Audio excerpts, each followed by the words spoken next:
You guys are too funny. Hey, what did you think of Eternals? What did I think of the Eternals? No, I loved it.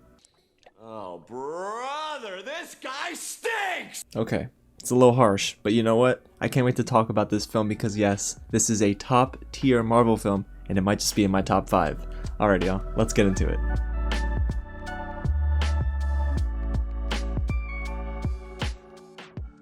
What's going on everyone? James here with another real review, and today I am so excited to finally talk about one of my more anticipated movies of the year, Eternals. A huge thank you to Disney and Marvel Studios for getting press set up in an IMAX theater down here for a screening. Guys, I can't tell you enough. This movie wasn't filmed entirely in IMAX, but in the moments that were filmed in IMAX, this is well worth a viewing at your local IMAX theater, if you can safely get to one, of course. The movie hits theaters November 5th, and trust me, it's well worth a viewing in a theater. Eternals is directed by Chloé Zhao, who just won an Academy Award, y'all, and it's starring Gemma as Sersi, Richard Madden as Ikaris, Angelina Jolie as Thena, Salma Hayek as Ajak, Kumail Nanjiani as Kingo, McHugh as Sprite, Brian Tyree Henry as Phastos, Lauren Ridloff as Makkari, Don Lee as Gilgamesh, and Barry Keoghan as Druig. You're darn right we just went through the entire cast, and I can't wait to talk about all of them as we get later into this review. Now, Eternals to me is an unfamiliar property because I haven't read any of the comics, but going into this I had a very limited knowledge of who they are and what they were, well, destined to do here on Earth. But if you don't know too much about the story, let's dive into it very briefly now. Eternals is a film about a group of immortal beings called, well, the Eternals, and they must save the world from destruction when the Deviants come back to Earth for the first time in centuries. Now that is a very non-spoilery description of this movie because yes guys, this is a spoiler-free review. Now before we do get into my review, what I loved and the two things that didn't work very well for me, if it is your first time here at the channel, welcome to Real James, where we do break down movies like this all the time, so you're not going to want to miss out. Go ahead and hit the big red button below, subscribe to the channel, and tap on that bell, y'all. Also hit that thumbs up button if you are a big fan of what the MCU is doing here in Phase 4, and get loud down below in the comments and let me know, where does Eternals rank for you in the MCU? And y'all, you're gonna know about my favorite character as we get on with this, but man, it's tough to choose just one. Alrighty you guys, so let's get into what works with Eternals, and it starts with it being visually stunning in IMAX, but even outside of IMAX, this movie is just beautiful. And I'm not over exaggerating here, you guys. This is the largest MCU film in terms of scale since Avengers Endgame. I was blown away by the massive size of this movie, and everything felt so authentic to me. Even the on-location shots, you could tell made a huge difference, but that is Chloé Zhao in a nutshell, where she's able to get on location and make everything feel real. Even when we're in space with Arishem, who's one of the Celestials who gives Ajak and the Eternals their mission on Earth, it's simply breathtaking. I mean, after seeing Dune in IMAX last week and now seeing Eternals in IMAX this week, I mean, my little space heart is glowing. But on a serious note, I do love that Chloé Zhao brought on board cinematographer Ben Davis, who is really no stranger to the MCU. He's worked on Guardians of the Galaxy as a cinematographer, you have Doctor Strange, and even Captain Marvel, so this man knows his way around an MCU playing field. But here in Eternals, I do think this is his best work yet. And outside of these amazing landscape shots, the massive scale of this film, guys, it's the action that works here as well. And the film wastes zero time in showing us our Eternals and their powers. It's dazzling. In that opening sequence where they're fighting off a couple deviants, I was in love. Everyone got a chance to showcase their powers, but that was just the tip of the iceberg, because later on in the film, as we go on, we learn more about our Eternals that makes things really interesting. There's this slow build up to an epic third act where I hardly remember to blink, you guys. It's just incredible choreography and the visual effects were fascinating. And I loved how each set piece was incredibly unique. Nothing about this movie was bland to me. Between Phastos' engineering on the fly and Sersi manipulating anything with matter into, well, anything her heart desires, it was a treat to see our group come together. But even though the action was big and the fights against the deviants were jam-packed with special effects, I never felt lost. I was just able to track all of the action and it felt so coherent. And then you add on top of that Ramin Djawadi's score, and if you don't know who Ramin Djawadi is, well, you're probably going to want to look his name up, but the man is excellent. He is just so good at everything he touches, and he makes it feel epic. He's scored some amazing projects, and this is one you can add to the list. It's just the cherry on top of an already amazing treat that we've gotten with the Eternals. Okay, now before we hop into me bragging about our Eternals, I gotta give Chloé Zhao the praise she deserves. What she does here is something that I've never seen in the MCU, but I do love that she brings along what she does best into the MCU, which is exploring the human element and allowing us to really feel the weight of individuals and their relationships. We just get time to care about these characters, and that's because the film itself spends that time and dwells in what others might call mundane moments for a superhero movie. Guys, no matter what, the definition is always changing, and the bar is being raised for superhero films thanks to Marvel Studios, and here is no exception. There are things that we've never seen before, including some, well, intimate moments between some characters, more specifically of course Ikaris and Sersi. Then you have Makkari and Kingo, even Sprite and Sersi, that offer so many new things to the MCU. And I do love the fact that there is proper representation in certain areas for this film, including for the LGBTQ+ community. Even my friend Larry from Chili Boy Productions, a fellow critic, you should check him out of course, and his Eternals review when it does drop. He mentioned on social media right after the film that it was for real this time. The representation worked, so I loved it. I thought it was a very good slice of what's to come, especially in phase 4 for the MCU, which is, it's going to be different, but it's going to be great. And a lot of people might not like Chloé Zhao's attention to detail and that slow burn approach that she did deliver in Nomadland, but I love that it found its way into Eternals. And it helps because by the end of the film, I was attached to every single character, you guys. There wasn't one moment where I didn't feel even strongly for these characters because of this very methodical approach to storytelling. And don't worry, there's also enough of that MCU humor we've come to love where it blends in with some of the more serious moments, but not enough to really overtake a scene. It's just the right amount for me, you guys. So yes, the humor was also aces in this film, and it's due in large part to Chloé Zhao and how she can pen a script. Alrighty, you guys, so let's talk now about our Eternals, and we're not going in any specific order. We're just gonna call some names out and talk about their performances and how much I loved their characters. And that starts with Gemma Chan as Sersi, who essentially is helping lead the Eternals here. At least they propped her up that way in the marketing, and it does carry over into the film as well. But man, Sersi to me is just one of the best characters in Eternals and one that I resonate with the most. She has this love for humanity and wanting to actually protect the Earth. I mean, of course, she does have a boyfriend on Earth as well, but I loved Gemma Chan's performance here because it's not only very nuanced, but it's very real. All of the decisions she made, guys, I felt like I would make the same exact decisions, and I can't say too much about those decisions, but let's just say I almost cheered for what Sersi does in that third act. And I of course loved her powers of turning anything with matter into, well, anything else, like water, ice, or even air. And her connection with Richard Madden's character Ikaris was incredible. I mean, their chemistry in general was actually jumping off the screen to the point where I was like, is it a little hot in here? We're gonna have to turn the AC up a little bit. But Richard Madden does an amazing job as Ikaris, someone who is burdened with a lot of power and struggling with an internal conflict. And you are not getting a spoiler out of me, guys, because let me tell y'all, even though I can't get specific about his character, I do think that Richard Madden puts on a performance that really does express the weight of what his character is dealing with. And the movie makes it plain as day that Ikaris is the most powerful of the Eternals, but I love the fact that even though he is, and yes, his friends call him boss, there are moments where you kind of break through and see Ikaris that he does want to just work together.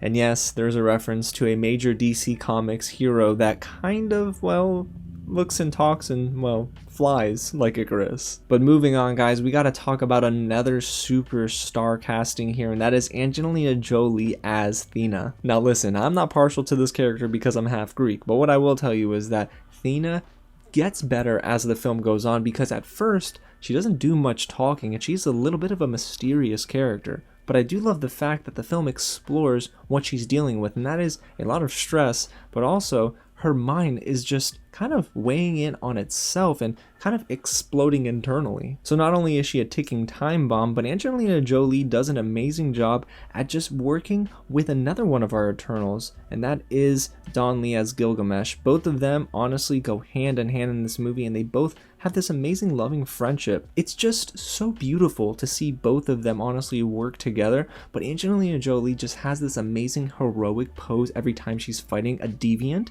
and I don't know, I'm here for it. She understood the assignment, and she was definitely one of the strongest performances in that second half. And can we talk a little bit about Don Lee too now, because his performance as Gilgamesh was great. I actually love what they did with this character, because if anything, Chloé Zhao's overarching theme here was found in between both Gilgamesh and Thena, which is the love for each other and the love for humanity. Oh, and it helps that Gilgamesh also can power up his fist and literally knock a deviant back hundreds of yards. But let's move on to the next Eternal here, and that is Ajak, played by Salma Hayek. And honestly, she is leading the Eternals, and I love this presence she has about her on screen. She just captures your attention. I know she captured mine, and it's just this performance that she kind of brings that reminds you of how great she is as an actor. Now, she's not in the movie nearly as much as I once thought, but man, she is excellent here. And then you have Kumail Nanjiani as Kingo, someone who can literally fire balls of energy from his fingers. Now, Kingo to me was one character that I thought we were going to get a lot more of, and then we ended up getting just enough of in this movie.